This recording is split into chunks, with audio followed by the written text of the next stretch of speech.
So over the past 5 years, since 2019, we have been working extremely hard to achieve financial independence so that we could retire early this year in 2024 and travel the world. Well, we achieved that goal. We are now financially independent and in the midst of our first big travel. Yeah. And we thought we'd do a May budget update. We have given ourselves a budget of $60,000 Canadian to travel the world each year, which works out to about 5,000 Canadian dollars a month, or just around $44,000 US a year. Yeah, and this is the budget that we are planning to travel the world. We sold everything that we had in Canada. We sold our house, we sold our car, we sold what else? Everything, right? And we decided to start our traveling journey and do the Camino de Santiago. This is where we are now, right now. We are walking the Camino de Santiago. We are over a month. Yeah, we're just about a month into it. Yes, yeah. Yeah. So this is actually the first time that our budget is gonna cover one country, which is Spain. Yeah, and I guess if you remember last month, we were slightly over budget. We were $5,200 or something like that. We were about $200 or $300 over budget last year. I keep saying last month. Last month, yeah. It is gonna be interesting as we do record this for the second time, the budget for May of 2024, how did we do? Some of the categories that we are gonna see on this video, they will remain the same. Usually the top three, which is accommodation, transportation, and food. Yes, and that's what we wanted to share with you. So we can use this as a reference as we move forward, as we wanted to see how did we do in the over past years. And you can see that we are transparent as well. We basically said, okay, if you wanted to, start traveling the world, what can we do to achieve financial independence? So you can see a bunch of videos on these topics that you can see on the playlist, but budget-wise, how did we do? The first item on our list is accommodation. We stayed 27 nights in hotels in albergue and Airbnbs, but as we were doing a cruise from Miami to Barcelona, we still had 4 nights into that cruise. We spent in total in Canadian dollars $1,784.42. Yeah, and that kind of worked out to about an average of $58 a night to stay in those types of varying accommodation. We are going to skip eating out because this is an important and interesting one. So let's skip eating out. Let's go to the other one, which is transportation. Yeah, generally transportation is going to be one of the bigger categories.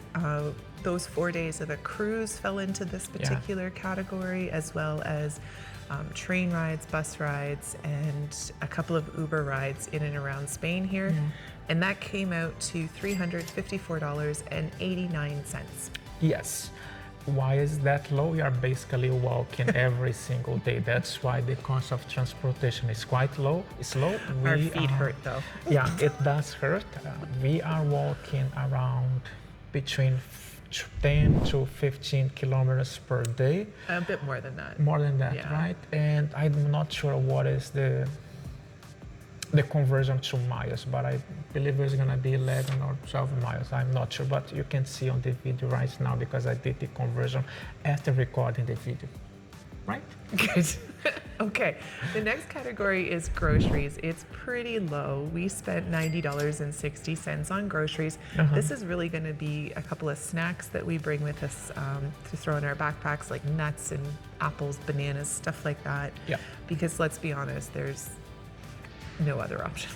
Yes. The other item in our category, which is travel with health insurance that we have, the amount is going to be the same throughout the year, which is $324.69. Some questions that we have received: what kind of insurance you have? We are using Safety Wing. We were fortunate that we have not had a need for it, but there is actually going to be another interesting video because somebody had to visit the hospital, but fortunately, we didn't. Don't give it away. Well, I will give it away because we're going to record a video talking about her experience. Yeah. Sorry, I need some water. Go for Yeah. it. So the next category, outside of health insurance, we have a medical category, and that's going to cover anything that really isn't the health insurance. So this category, we spent $104.77. And that's mainly foot care, guys. And like Shayan said, we're going to have a little video about that one. Yes. The other one, shopping. We did some shopping as well. The total was $222. When we left Canada to start the Camino, we only brought our backpacks, and there were a few items that we want to buy here once we hit Spain. We did a good visit to Decathlon, and the total, as I did mention before, $222, which is mostly, stuff. Yeah, a couple of things we couldn't actually bring on the plane because we were carry-on only. So things like hiking poles, those have to be checked in. We weren't checking our bags, so we had to get that kind of stuff here. Yeah. And honestly, some of the stuff is actually cheaper here in Spain than it was back home. So we actually saved a little bit of money by waiting until we got here to get that stuff. Yeah. Next item in our category is miscellaneous. Even though the amount is going to be quite high, we don't consider this high. kind of moving forward, but we spent in miscellaneous $1,396.38. All right, this requires explanation. Yeah, so why? We had a few bills that we still had to pay on our house, back after selling the house in Toronto, which it does include gas, what else? City taxes and stuff like that. But the biggest one, Yeah, which is, I'm gonna say 95% of this amount. Lessons learned. well, no, so it's not a lesson. It's just, I guess it's a lesson. Yeah, But we didn't have much choice either. no, we did not. So, as you know, we've sold everything. We are carry-on only.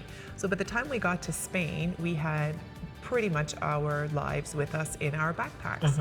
And as we stepped off of that cruise ship and started walking towards the hotel in Barcelona, we very quickly realized that the amount of stuff that we had with us was going to be impossible to carry on the Camino. If we did, we were going to hurt ourselves. We were going to hurt our backs, our feet. It was just going to be more problems than it was worth, and it was going to be miserable.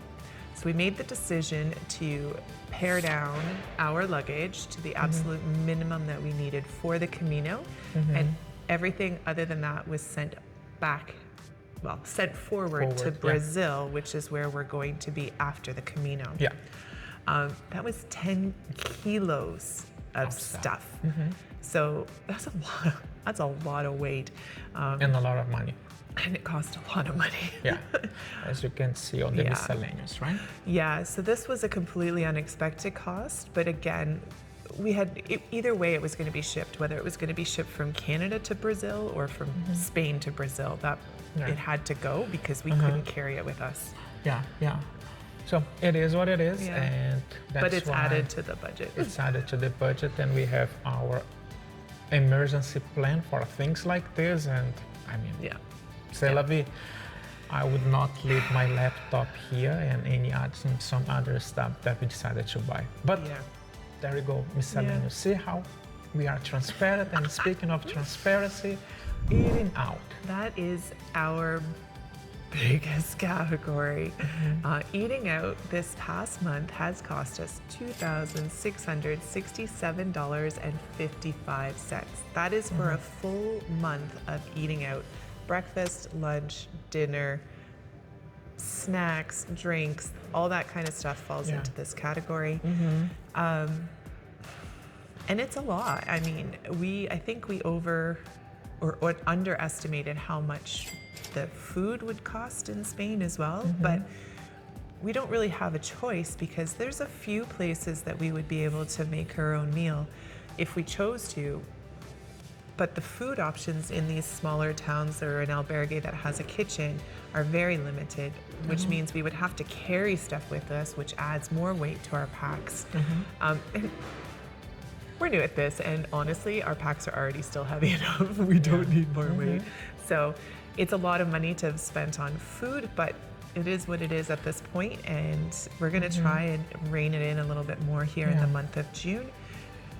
Now we've kind of settled into an eating pattern too, where we eat our main meal around 3 or 4, and then we're not really eating again for the rest of the day, which I think is going to help drop that spend. But at the same time, I don't have any regrets at all. I mean, No. we are enjoying our retirement, like the first, let's say, first real month of retirement because we were on a cruise before. And we just wanted to go out and explore. We had a chance to meet some of you guys, and thank you, Frank and Mia, right? That we end up meeting in, oh my goodness, Alicante. So things like this are priceless, and we are happy that we had a chance to do this, and we'll do it again. I believe that the main lesson, at least for me, was the fact that we are just adding things up, pay this, pay, and we are using credit cards, which is kind of the way that we are using. I mean, basically collecting points that is going to help us to travel, and even like on this place as we are right now, we are not paying anything because we are using our points for our stay. But I believe that, and maybe the fact that we were, I don't know, walking, and all that I wanted to go is go out and have a few drinks and enjoy. Yeah, I mean, let's be honest. We said right from the beginning, we knew very much that Europe was going to be a high spend location, and I don't think that that's a shock to anybody. I think it was a little bit more pricey than we were expecting in some of these smaller towns, but hey, I mean, inflation's hit everybody, right? So the price of a accommodation, the price of a coffee and a croissant is going to have gone up as well. So it is what it is. We're not worried because we have that plan where in the next, from August on, we're going to be in Brazil probably, pretty much exclusively for 5 months and in our condo. So we're going to be able to bring back down our spend and hopefully stay under the 5,000 limit, just to kind of start evening out those higher cost months. Yes, and if you wanted to see how we are gonna do, it might be a good option for you to subscribe so you can get notifications once we are in Brazil cooking. It doesn't mean that you're not, it doesn't mean that you're not gonna go out. We are definitely gonna do that as well, but so it's just the price. The total spend for, as we haven't even told you that yet, the total we spent for the month of May was $6,945.30 Canadian. Yeah, and that worked out to $226 per day, which is, I mean, our goal is $160 a day. So you can see that that's significantly over. We're $60 more each day than we should be. We had those unexpected expenses, and eating out has certainly kind of cut into that budget. So June, we won't have any of those, hopefully, unexpected expenses, and we're going to try and rein in this eating a little bit. So we'll see what happens. Yeah. Overall, we're fine. We're okay with the number. Just be a little more 100%. cognizant next month. Yeah, but I don't have any regrets at all. If we have to do it again, we would do it. So we are having a good time. That's what it means. Wine and tapas in Spain, let me tell you guys, they know how to do it. Yes, so they good. definitely do. Anyways, that's the video for this week. We hope you guys are having a great time, and we'll catch up with you soon. Yeah, and if you want to see our Camino series, I'm going to show up here on your screen one of the videos from our Camino, the Camino de Santiago. We are doing the Camino Francés. Yeah. Thank you very much for your support. We hope that you're well. We hope that you're safe, and we'll see you in our next video. Take care. Bye.